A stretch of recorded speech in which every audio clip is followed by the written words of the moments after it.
no, que estamos hablando de que era un sinvergüenza y que Jesús me quería, daba la cara por mí. Entonces, claro, cambió totalmente todo. Y en la esperanza y en la súplica, Él actúa, se tira del cielo, baja por cada uno de nosotros.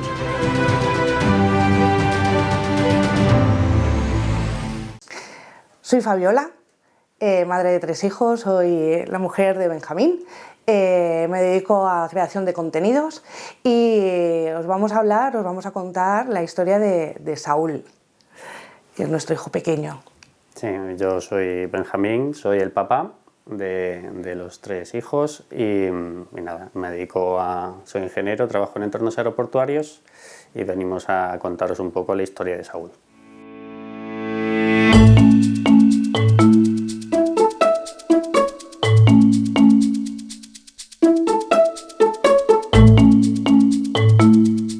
Saúl tiene 3 años, nació con una enfermedad rara, congénita, que se llama enfermedad de Hinsprut.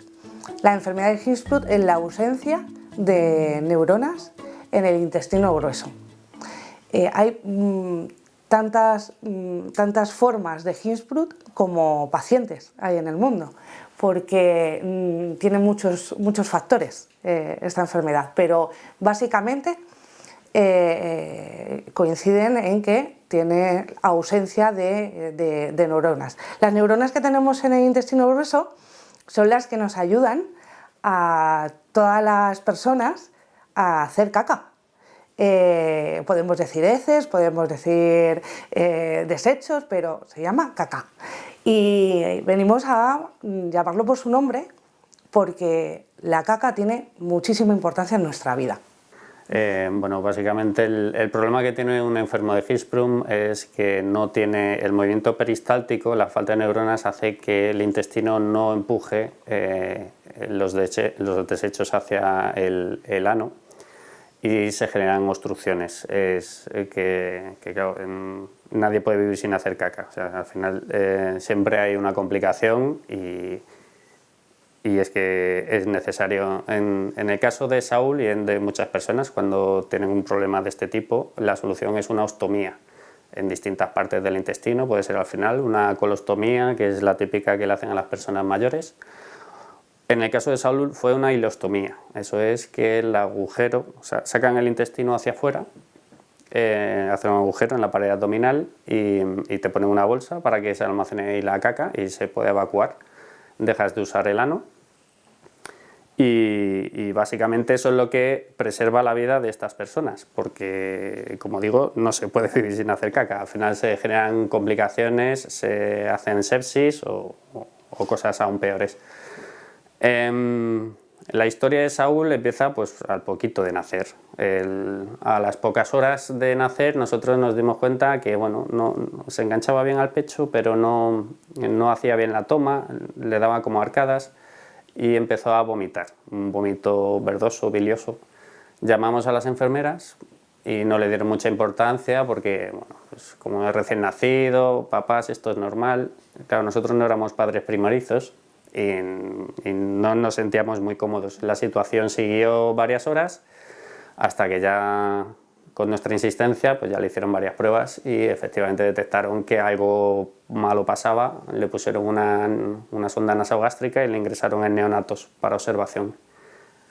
Pasó ahí la noche y como no mejoró la situación y en el hospital donde nació no hay cirujanos pediátricos, fue derivado a uno de referencia, en este caso al Gregorio Marañón de Madrid, y allí le operaron, según llegó, a las 36 horas de haber nacido, le hicieron la primera ileostomía. Estuvo así como un año, con las dificultades que tiene tener una bolsa de ostomía. Ahí es donde Fabiola empezó a hacer su perfil de Instagram, la bolsita de Saúl, a contar un poco el día a día de la familia, las dificultades que tiene. Porque sí que es verdad que hay materiales y hay técnicas que están muy adaptadas, principalmente a adultos y personas mayores. El problema es cuando son niños tan pequeños que hay que hacer adaptaciones en los mecanismos, en los dispositivos que hay en el mercado y hay que hacer frente al coste, porque en España hay sanidad pública, pero no cubre el 100% de los materiales. y hay que hacer frente al coste de estos materiales que no son baratos. Así estuvo como un año, le hicieron varios estudios y como ha dicho Fabiola, los Hirschsprung son una enfermedad que se caracteriza porque cada caso es un caso singular, le pasa a la mayoría de las enfermedades raras. Hay una tendencia general, pero luego cada caso es muy particular. Y en el caso de Saúl, al hacerle las pruebas objetivas decían que no tenía ninguna dificultad, que no había ningún problema en ningún sitio, con lo cual los médicos decidieron cerrarle cuando tenía aproximadamente un año y medio. Estuvimos una semana en el hospital, consiguió hacer 2 o 3 microdeposiciones, estaba claro que aquello no estaba funcionando y al cabo de 5 o 6 días le empeoró mucho la clínica y le tuvieron que volver a intervenir de urgencia. Yo esto lo explico con un símil de jardinería. Si tú cortas y empalmas una tubería, pero pisas al final la manguera, no rompe por el final, rompe por el sitio donde has empalmado, con lo cual el cierre que le habían hecho pues durante la operación se rompió, cayeron heces a la cavidad abdominal y tuvo una sepsis complicada. Ya le pasó en la primera intervención y esa fue la segunda vez que nos tuvimos que despedir de Saúl porque directamente los cirujanos te dicen que tiene más probabilidad de que no salga que salga. Salió, pero salió con una nueva ileostomía que no era exactamente igual que la que tenía al principio y seguimos pues eso, con los cuidados de una... No, la gente igual no se hace cargo de todas las dificultades que tiene porque sí te salva la vida, pero te están poniendo una bolsa de heces en un lugar que no está preparado para ello, con la piel de recién nacidos que tienen una piel muy sensible, con lo cual las irritaciones, las infecciones son continuas. Es verdad que le está salvando la vida, pero en algunos aspectos la calidad de vida se reduce bastante. Y seguimos con la bolsa, le siguieron haciendo estudios, ya por fin determinaron que era Hirschsprung, porque hasta ese momento había tenido varios diagnósticos. Es muy típico de las enfermedades raras que pases por varios diagnósticos o directamente no tengas diagnóstico, fallo funcional, que es una terminología genérica. Después de 2 años ya le hicieron los estudios, le extirparon la parte enferma. La única solución que tiene Hirschsprung, porque el fallo siempre va del final al principio, es cortar la parte enferma del intestino, la que no tiene mucha movilidad, y descender desde donde cortas hasta el ano para que pueda salir la caca.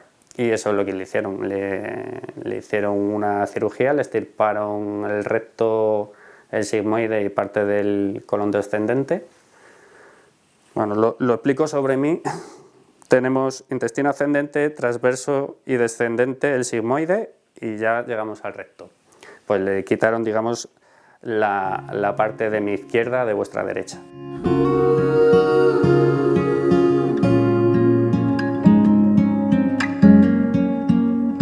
When you were born, your mama said, the Lord bless you and keep you in everything that you do, take heart. Una vez que se hizo esa cirugía, no se le había quitado todavía la bolsa para que por ahí no transiten heces. Y una vez que ya estaba eso más o menos curado, le cerraron por segunda vez la ileostomía y al principio sí consiguió hacer alguna deposición porque con toda la medicación, con la alimentación parenteral, con sueros, apenas las cacas salen muy líquidas y salen por gravedad, pero en cuanto pasaron unas pocas semanas, pues Saúl no hacía caca, que también es bastante típico en los Hirschsprung.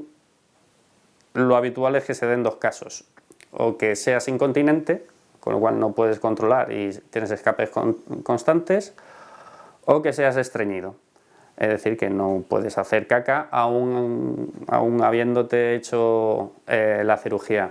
¿Por qué no se puede hacer caca?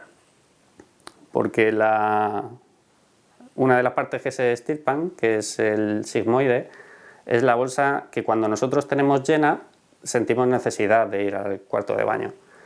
Claro, si extirpas esa parte, esa sensación no la tienes. Y además se le junta que, en el caso de Saúl, por ejemplo, con 2 años nunca había hecho caca. Tampoco sabe hacer el pujo, que es como se llama a hacer fuerza para defecar. Con lo cual, la movilidad del intestino tampoco es del todo normal. Aunque le quiten la parte, digamos, más paralizada, el resto tampoco es igual de eficiente que la de una persona sana.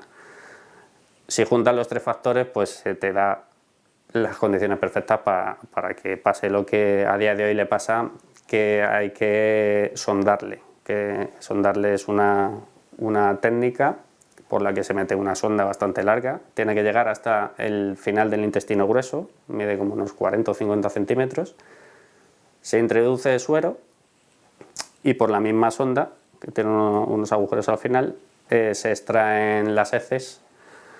Y eso hay que hacerlo todos los días, al menos una vez.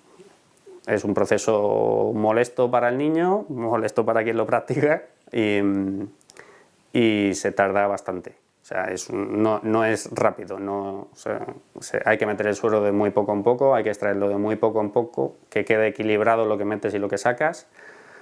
Y ese es nuestro día a día de hoy.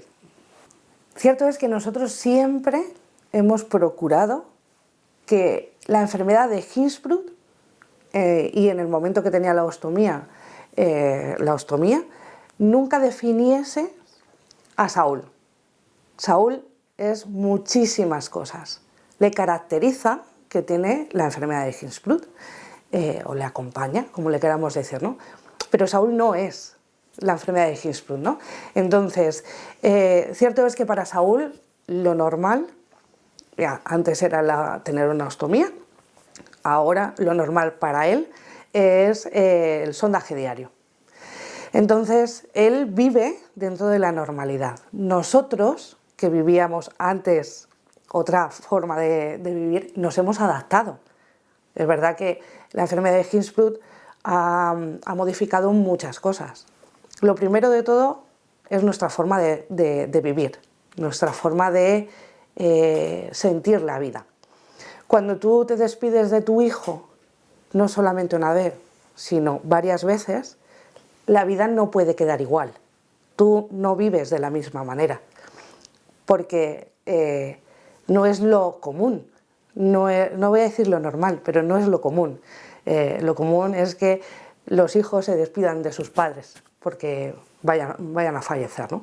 Entonces sí es verdad que cuando tú estás en la puerta del quirófano, te han dado X esperanzas, te han dicho si en media hora salgo del quirófano es porque no ha podido salir hacia adelante y lo único que te queda es decirle un adiós o un hasta luego a tu hijo,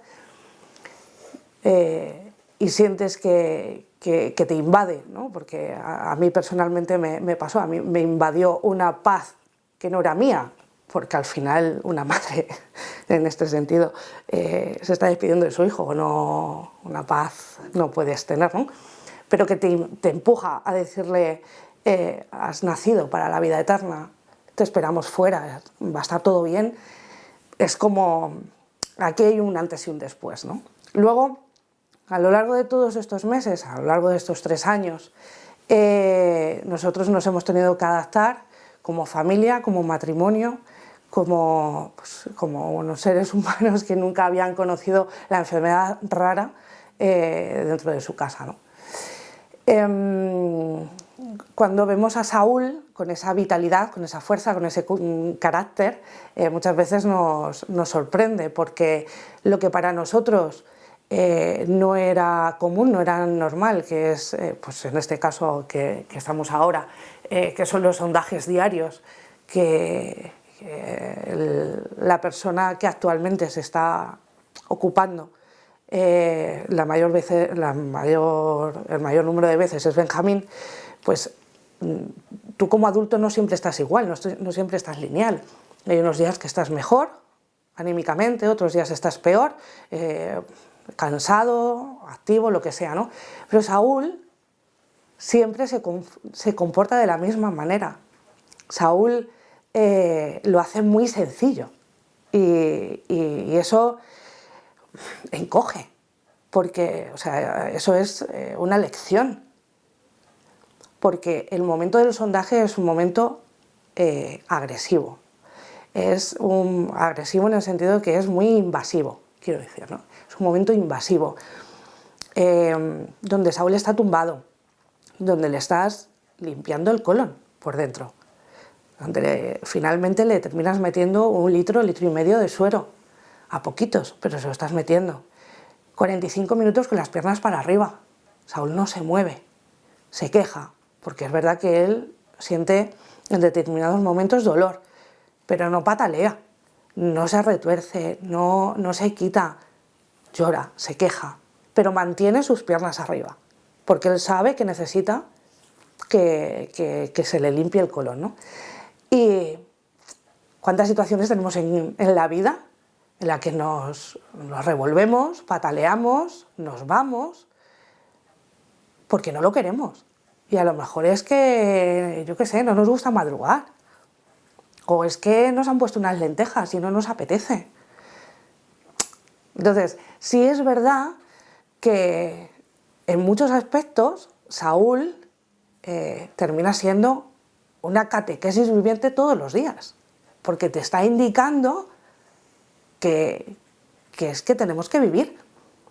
Porque además una de las cosas que tiene la enfermedad de Hinsbrut, los niños cuando son reconectados y su ileostomía se cierra, las ostomías se cierran, aparece la enterocolitis. La enterocolitis es, nosotros siempre lo vemos como un fantasma, ¿no? Como una sombra. Es el peligro de la vida que tiene Saúl. La enterocolitis es una gastroenteritis muy grave, muy fuerte, porque este intestino que entre comillas ha sido sanado porque se le ha quitado la parte que está enferma, todo el resto del colon está con la flora intestinal pues asalvajada, para que nos entendamos, ¿no? Y esa flora intestinal tiene muchas bacterias y hay veces que hay un sobrecrecimiento de estas bacterias. Como los niños de Hinsbrut, que tienen Hinsbrut, tienen una permeabilidad, es decir, que el colon es más permeable, las bacterias pueden traspasar sus paredes, pasan a otros órganos o incluso también a la sangre. Tienen un riesgo de hacer una sepsis en pocas horas. Hay que estar siempre, todos los días, a todas horas, muy pendiente, alerta. Vivir en alerta continuamente es muy cansado, no físicamente, que también, emocionalmente, porque hay que cuidar su alimentación, hay que cuidar cómo se levanta, hay que observar si tira o no tira pedos. Para nosotros los pedos están catalogados en esta casa como canto de ángeles. Es como una exageración, no, es que si hay un pedo, hay salida de gas de ese intestino que ha estado enfermo. Entonces, para nosotros, igual que la bolsa era vida, las cacas son vida, los pedos son vida, porque son cosas que salen de su cuerpo, que está siendo capaz de salir. Entonces, claro, Saúl, ¿cómo lo lleva? Pues de una forma muy natural. Luego, los hermanos, ¿cómo lo llevan? Pues seguimos adaptándonos. O sea, creo que no solamente los hermanos, sino la familia en sí, nos seguimos adaptando a circunstancias. Ya no podemos salir a viajar como viajábamos antes, sin mirar cuántos kilómetros hay desde el punto donde vamos a alojarnos al hospital más cercano. Y si ese hospital es comarcal, si es central, ¿cómo es ese hospital? Nosotros tenemos que hacer como un estudio de mercado de todo lo que hay alrededor antes de poner un pie fuera de casa. Sus hermanos, Juan Pablo y Sofía, estuvieron como 2 años sin la presencia real de sus padres, porque nos pasamos prácticamente 2 años metidos dentro del hospital, con entradas y salidas. Saúl tiene a día de hoy como más de 10 cirugías, grandes cirugías.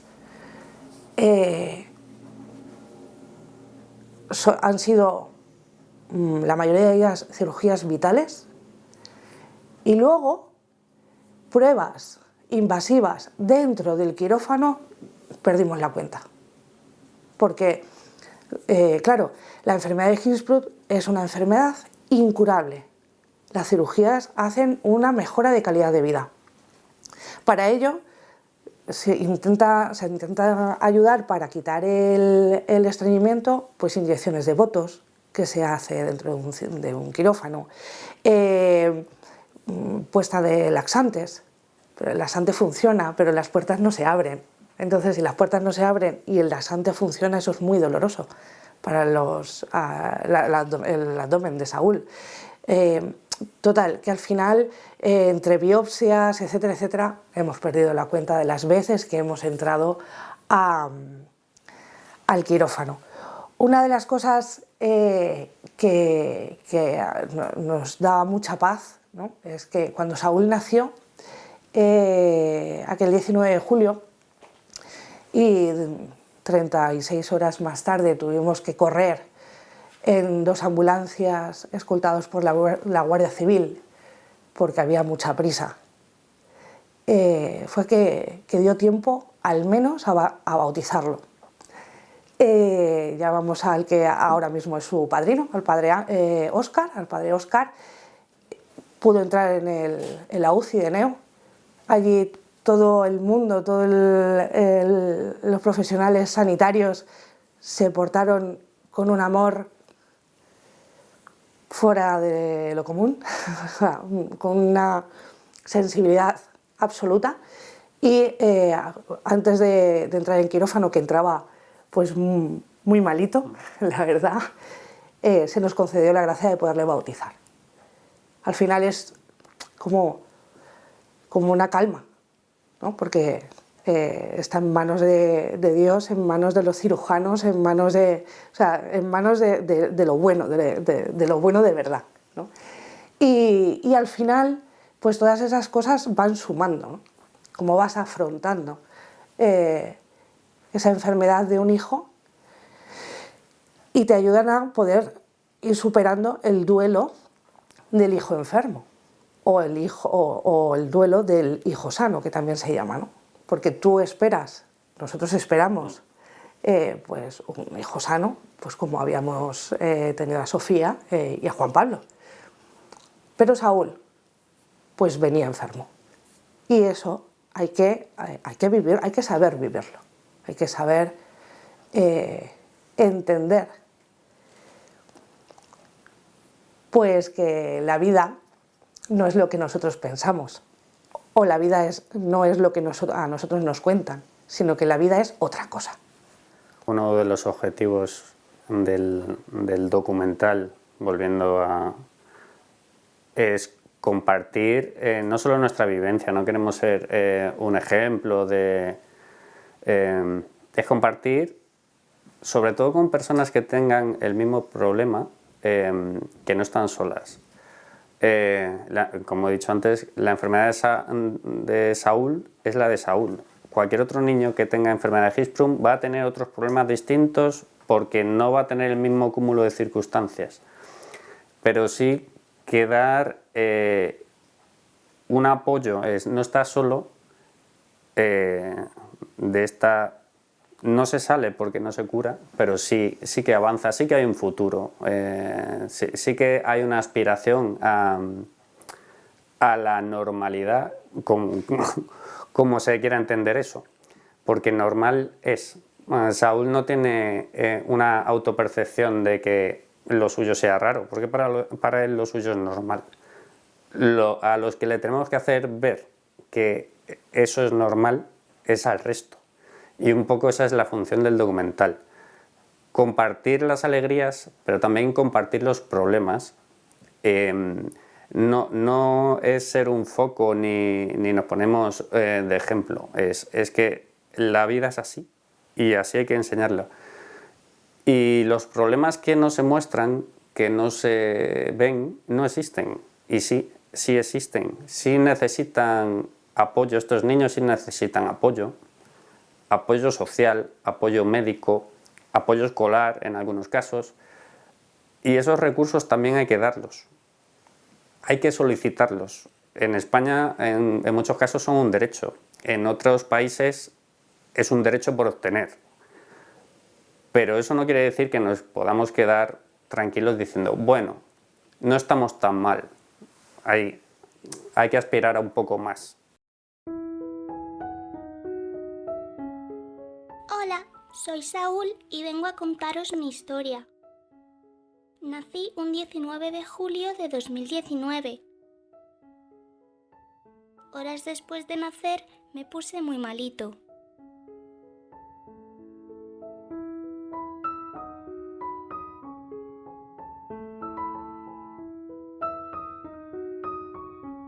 Almudena González, cuando nos contactó, era estudiante de audiovisuales en la Universidad Francisco de Vitoria.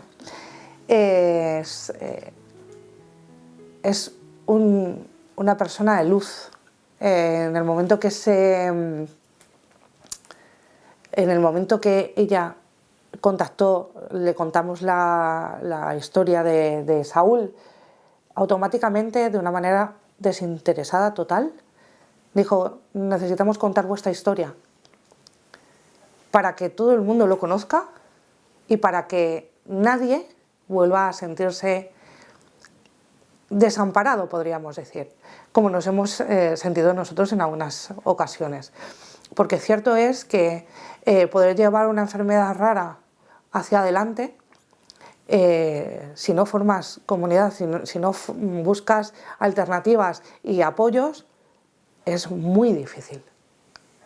Hay infinidad de recursos que están al alcance de toda la ciudadanía, pero que nadie te cuenta.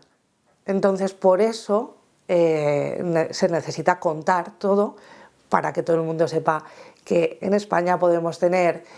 Saúl tiene un 46% de discapacidad, ¿no? Entonces, por esta discapacidad tenemos la farmacia gratuita. Pero no es que... ¡jo, qué suerte! No, es que hay un 46% de discapacidad. Me encantaría pagar la farmacia. Hay unas valoraciones para la dependencia. Saúl tiene un grado 2 de dependencia. ¡Qué bien! ¿Tiene subvenciones? No, es que verás, es que sabes qué pasa, que tiene un grado 2 de dependencia. Me encantaría no tener ningún tipo de subvención. Saúl está yendo a un colegio ordinario. Un colegio ordinario es donde los niños y niñas que asisten a esos colegios son comunes, ¿no? Porque la normalidad, ¿qué es la normalidad? ¿Qué sucede con todo esto? Hemos tenido problemas para poder... hemos tenido que tener mucha lucha, porque al ver determinadas cosas como el tema de la deglución, de la nutrición de Saúl, ¿no? La masticación, el tema de que, bueno, ahí corre peligro de enterocolitis, etcétera, etcétera, rápidamente te dicen, tienen que ir a un colegio especial, ¿no? Pero es que no es necesario ocupar recursos que no nos pertenecen, ¿no? Entonces, todas estas cosas las conocemos a través de personas y a través del documental lo que se invita es a, oye, que sepas que tienes derecho a muchísimos recursos aquí, en España, pero también se pueden mover estos recursos fuera de España. Nosotros al inicio de la enfermedad de Hinsbrut, claro, como locos, empezamos a buscar información y de América del Sur venía muchísima información, sobre todo de México. A través de Facebook yo buscaba, había grupos, etcétera, etcétera. Y es verdad que alucinamos, si podría ser esa la mejor palabra. ¿Por qué?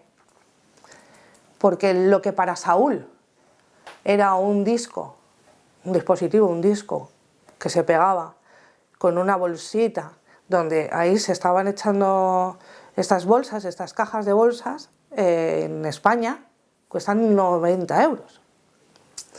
Si tienes subvención de tal, pues a lo mejor te sale más barato, o si tienes gratuidad de farmacia, te salen gratis.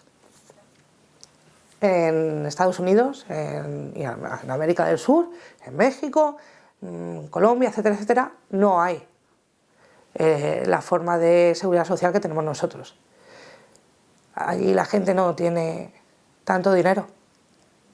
Y quien tiene dinero, pues lo paga. Quien no tiene dinero, nosotros hemos visto cómo se ha puesto rollos de papel higiénico, el cartón, con una bolsa del Prica, cinta aislante, alrededor del cuerpo de los niños y de las niñas. Y nosotros, con los recursos que tenemos, nos ponemos en pie y decimos, es que esto tiene que cambiar. Porque un código postal decide la vida de tu hijo. Pasa en España, dependiendo de la Comunidad de Madrid, ¿no? O sea, de las comunidades, perdón. Depende de las comunidades. Código postal, tú puedes tener unas ayudas u otras ayudas. Depende del país, unas cosas u otras. Qué duro, porque al final las personas siguen decidiendo sobre la vida de las personas.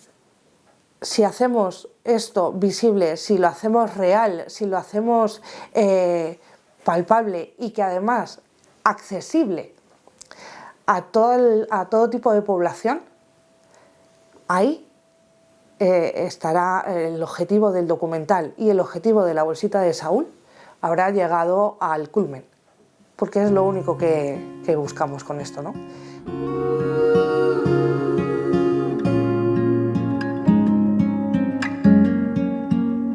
When you were born, your mama said, the Lord bless you and keep you.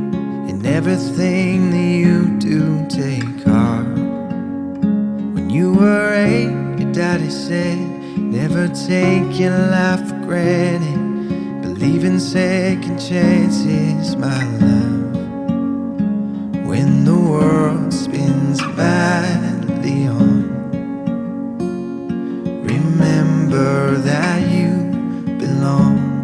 O sea, no vamos a pretender, y no lo pretendemos nunca, romantizar la enfermedad de Hinsprung, ni siquiera desde la plenitud que nos puede conceder el poder descansar en la fe.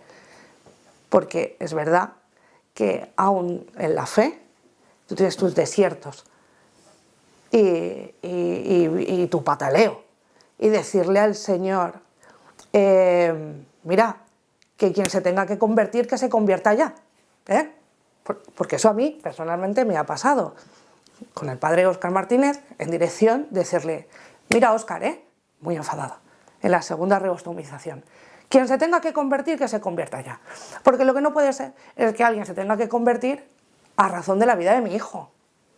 Y la contestación fue, vale hija, tienes toda la razón, conviértete. Cuando tú ya te sientas convertida, a lo mejor tu vida cambia. Quiero decir, ¿por qué esperamos que esto vaya a ser la salvación de la vida de otras personas? Sí es verdad que no vamos a romantizar la enfermedad de Saúl pensando que, bueno, pues qué suerte tenemos como matrimonio tener un hijo santo. Es que eso hay que vivirlo, hay que trabajarlo. Porque la plenitud no es suerte, la plenitud es una gracia. Y la gracia la gracia de los santos hay que tener muy claro qué es, ¿no? Entonces, sí es verdad que es algo también importante, ¿no? Que tú tienes fe, puedes descansar tu corazón en el Señor, pero necesitas una comunidad que te acompañe. Necesitas el refuerzo del sacerdote que te está dando también la luz de Cristo. Necesitas que te pongan un poco en el camino, porque no somos salvadores de almas. Lo único que tenemos que ser es reflejo de lo que quiere transmitir Saúl como padres. Porque todo lo demás vendrá por añadidura. O sea, nosotros no tenemos que hacer absolutamente nada más que es lo que se nos ha encomendado, que es cuidar de nuestro hijo y darle todo lo mejor. Igual que a Saúl, Sofía, Juan Pablo. Cada uno tiene, pues eso, su mensaje, su cometido, ¿no? Juan Pablo, siempre lo decimos, es una de las personas más responsables y comprometidas que yo conozco. Pero porque viene así, esa es su gracia. Y Sofía, su cometido es igual, invitarnos continuamente a seguir viviendo con alegría, con intensidad, con ese desparpajo, esa alegría que se te da cuando te das cuenta de que cada día en este mundo es un regalo. Porque vivimos pensando que no nos vamos a morir nunca. Y nosotros hemos experimentado que en cualquier momento nos podemos morir. Y no nos hemos dicho te quiero lo suficiente o no hemos tenido una muestra de cariño lo suficiente, ¿no? Bueno, nosotros en realidad somos bastante complementarios, porque Fabi la parte emocional, la parte más creyente, yo soy la parte científica, más pragmático, y en ese sentido nos hemos complementado, yo creo que bien. Una enfermedad siempre es un problema, por no ser una palabra un poco más malsonante, y quien quiera ver cosas buenas, lo bueno es el efecto colateral. Ni de la pobreza ni de la enfermedad no sale nada bueno per se. Claro, luego está la historia de superación, no, pero de ahí no sale nada bueno por sí mismo. Como matrimonio, claro, ha sido muy complicado. Como padres, más aún, porque hemos tenido que dejar en semi-abandono, entiéndasenos, o sea, se quedaban al cuidado de alguna persona responsable. Pero Sofía tenía 5 años, también necesitaba a sus padres. Nos hemos tenido que estar turnando en turnos de 12 horas en el hospital para que siempre hubiera una persona en casa. Y aún así, claro, después de 12 horas de hospital es complicado venir con buen humor cuando no te han dado una buena noticia, cuando la cirugía no ha ido todo lo bien que tenía que ir y hay que repetirla. Porque un ejemplo de operación que sí que quiero recordar es a Saúl, como tenía tantísimos problemas en la digestión, porque una vez que tocas el intestino se hacen adherencias y entonces deja de tener movilidad. A Saúl le han tenido que viscerar completamente, limpiarle los intestinos y volvérselos a colocar. Es difícil, después de venir de esa operación, pues estar de buen humor para jugar con tu hija mediana. O sea, la prueba es para todos, porque también han tenido que desarrollar, digamos, esa tolerancia los hermanos mayores. Se han tenido que hacer cargo también de la situación cuando no les correspondía por su edad.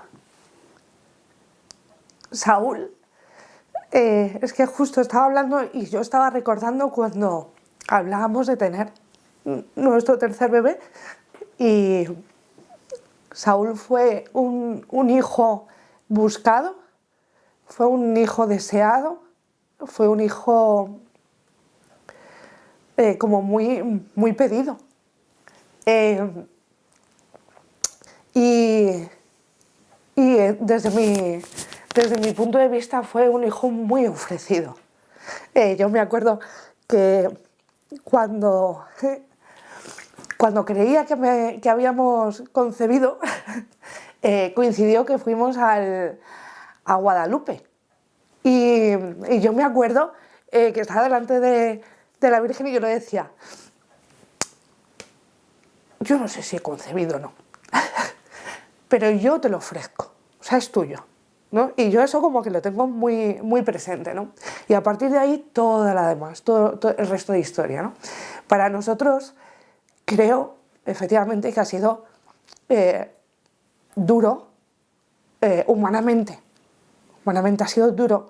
ha sido duro lidiar con nuestras emociones, con nuestros miedos, con nuestros bloqueos, con nuestras heridas anteriores, pero es verdad que nos ha unido más, en el sentido de nosotros nos hemos sentado a hablar muchas veces, muchísimas veces. Nosotros nos conocemos, ahora sí nos conocemos de verdad, porque nos conocemos en los peores momentos emocionales de cada uno. Porque en la fiesta estamos todos. Y un matrimonio sin problemas es muy sencillo de vivir. Nos conocemos en dos perspectivas diferentes de poder asumir la vida, de poder verlo desde otras perspectivas. Y sí es verdad que, bueno, yo asisto a terapia. La terapia psicológica está presente en nuestra vida, en nuestra casa, porque es necesario, porque creo que sin ella la vida sería muchísimo más difícil. Y luego además mi acompañamiento espiritual, ¿no? Y yo, tanto en terapia como en el acompañamiento espiritual, digo, yo cada vez que seguimos adelante conozco un Benjamín que a mí me gusta más, me atrae más, creo que es el marido que tenía que tener para poder llevar a cabo la vida que estoy llevando, porque efectivamente esto se necesita de muchísima fortaleza para poder seguir adelante. Entonces, ¿que nos hubiera encantado no vivir esto? Seguro. Una vez que estás en el campo de batalla, tienes el mejor compañero de vida pues que el Señor te ha podido dar, seguro, seguro. Entonces, nosotros hemos tenido que ir adaptándonos a las circunstancias, pero sabiendo que, primero, somos matrimonio, somos un equipo de 5. Y que puede ir mal, porque tenemos voluntad, porque lo que queremos es seguir hacia adelante con nuestra familia.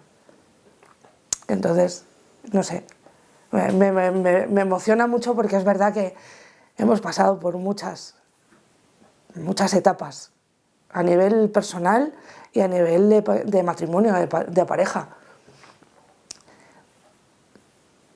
Yo he cogido muchos miedos. Y la vida también te bloquea, ¿no? Un hospital, un olor, pues te bloquea. Y Benjamín estaba ahí para decir, mira, que es que yo te acompaño, y es que yo te entiendo.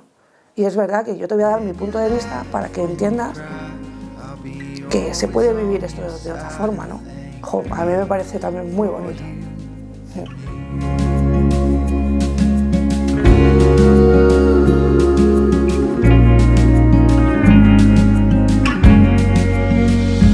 When we're older we will say, what a life, I think we made it.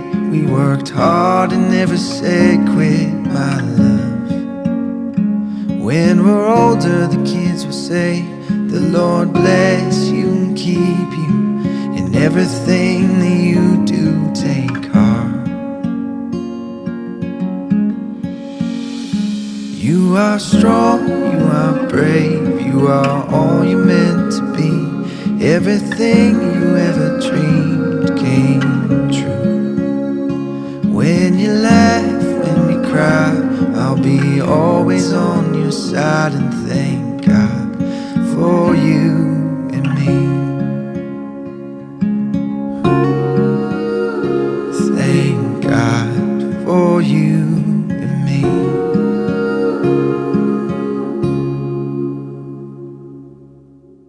Mater Mundi no es una asociación, Mater Mundi es una familia que se dedica a compartir el Evangelio y las maravillas que Dios ha hecho en la vida de tanta gente. Te lo digo a ti, que ya tienes experiencia del bien tan impresionante que hacen estos vídeos. Cuántas historias de sanación interior, cuántas historias de conversión, cuántas veces tú te has sentido más cerca de Dios gracias a este material que está llegando a tu casa. Por eso te pedimos que nos ayudes a seguir realizando esta tarea de llevar el Evangelio. Aquí abajo aparecen todos los datos a través de los cuales tú puedes seguir colaborando económicamente para que tantos voluntarios de esta asociación, de esta familia de Mater Mundi, puedan seguir trabajando y llevando su Evangelio a todos los rincones. Muchísimas gracias por colaborar con nosotros.